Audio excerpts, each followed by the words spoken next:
China is a lifetime ally of Russia, and they will do two great things together, except give weapons to the Russians or vehicles to the Russians. The Chinese made a very bad move, which is they entered into a relationship with a country that they assumed had a much more powerful military than it did. And that means that Xi has some things to answer for, but no harm has been done yet. But China has a much deeper problem. Its economic problem resembles that of Japan in 1991. Its financial system is completely skewed. Its dependence on exports skews the entire Chinese system, especially with its largest customers, the United States, given the fits, tantrums, and what else. Dependent on the United States. The United States is deeply involved against the Russians. Doesn't absolutely need those Chinese exports. China can only go so far, pissing us off. They can do good, but only that far. As for invading Taiwan, there's two ways to answer this. One, why didn't they do it already? Shut up and do it. And the other thing is you can't. China has 6 amphibious transport craft, possibly 8. In order to take Taiwan, all those 8 have to land at the same beach at the same time to give you power to hold the beach and move forward. It will take 6 to 9 hours after fully loaded for those ships to cross the Taiwan Strait. During that time, the number of missiles that can be fired at those boats is pretty extraordinary. And that's why the Chinese never did it, because the Chinese know perfectly well that their vulnerability of an amphibious assault is just overwhelming. So we have China now dealing with internal problems. The most incomprehensible is the shutdown of a city, the crucial financial center of a city in the middle of financial crisis. Or maybe they had to shut it down in the middle of financial crisis to find another reason for it. Every country is relaxing. They either have let loose another really weird disease, or they need a reason to shut down Shanghai. I don't know what it might be, but they have a meeting at the Central Committee, not the big meeting, but the little meeting where really things happen. And at that meeting, somebody's going to say, hey, Xi, how come everybody in the world has opened up and you're shutting down Shanghai and thinking about shutting down Beijing? And Xi has to have an answer. And whatever that answer is going to be, I don't know, but it doesn't make sense. So we look at China. They made an agreement. It doesn't really have any substance to it given this invasion of Ukraine. Their economy is imbalanced in the extreme. They're really going to go through the kind of thing the United States went through in 1929. In 1880, we started being the world's producer of low-grade schlock being sent out to everybody. By 1910, we were producing half the world's low-grade schlock, plus some good stuff too. When they couldn't buy it anymore, we held a depression. Japan was in exactly the same position in 1990. They had been the low-grade schlock producer for my lifetime. It was made in Japan, wasn't a joke. Then they upgraded to tech and all sorts of other things, which is very good. Then they decided to hold a meltdown.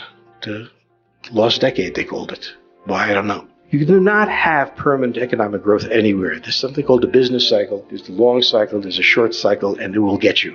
And China's now reached a long cycle. So this is a country with a lot of problems. That plus the fact that cities keep getting closed and nobody can leave. That's interesting. A Russian-Chinese alignment is impossible. It's just geographically impossible, historically impossible. Secondly, we've seen Russia do something that it absolutely had to do and is in the process of failure. And we see the cost there is. In the Pacific, we see China focusing on a non-critical solution. Take the Philippines. That's a serious solution. Taiwan can be surrounded. Taiwan can be overcome. Taiwan maybe is the best place to do where you waste the Chinese military. A lot of different ways. But what the Chinese have learned is don't mess with the Americans. Now, I got criticized by my readers for being pro-American, but the point is, what has emerged from this is the enormous power of the United States. Unorthodox power. It is not the power the Russians expected to see. It is not the Americans standing back and waiting to surge into Ukraine. It is building a structure that doesn't require it. In other words, we look pretty smart. Not that often, but here we go. In China, they keep saying they're going to have a nuclear war. Do they understand that they will be personally nuclear dust 30 minutes afterwards? Yes, they do, which is why they don't do it. As I said about Iran once, the best thing to have is a nuclear program. The worst thing to have is a nuclear weapon. This was about Israel, okay? Israel can live with a nuclear program. Nuclear weapon, it's going to hit. And the same thing with what we're seeing here. So what is emerging from this, counter to what you will hear, I think, from most other people, is the tremendous power of the United States. A very idiosyncratic power, but one that decided the fate of Central Asia, of Ukraine, is deciding the fate of the Pacific, of China, and is doing so with extraordinary fewer casualties than any other activity. This is what we have to grasp, but this is why I started with a sense of perspective. We Americans constantly think our leaders are idiots.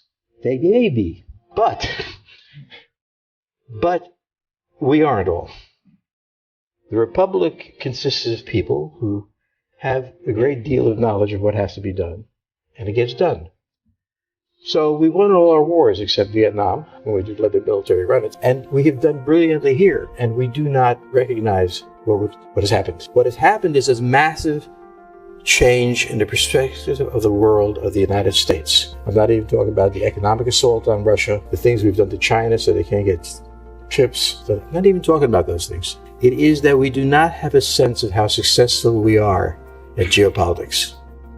Partly because of our geography, partly because of our tactics, our technology, and so on. But far from a terrifying alliance of Russia and China suddenly emerging, each of them are struggling to find their balance against the United States.